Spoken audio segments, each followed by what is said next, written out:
As we've seen, setting up a dedicated data warehouse and a stack of tools on top of it is costly and requires a dedicated team of data engineers, both of which preventing most small and medium businesses from adopting such technology.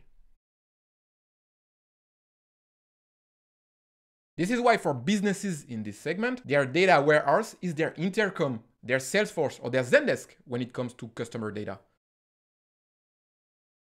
Or it's their Mixpanel for product-related data, or their Google Analytics for traffic data. The bottom line is, instead of having a dedicated place where they centralize data, they will use their existing system of record as their data warehouse.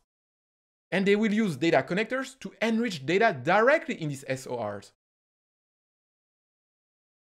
For example, you can connect your Intercom account to your HubSpot account in order to enrich your Intercom customer data with the data that you have in your HubSpot.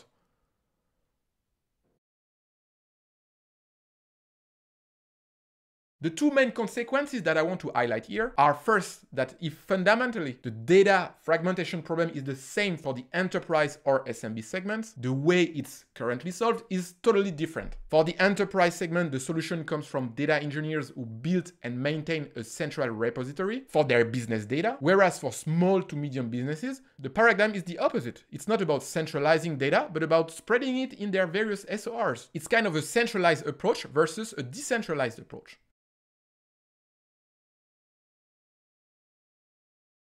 Second, since most SMEs do not have a full data engineer team in-house, the tools made for this segment must be easier to set up and to use. This is why it's much more based on self-serve plugins and connectors that you install in a few clicks and that synchronize data between apps. Obviously, it's easier to use, but it's also far less customizable.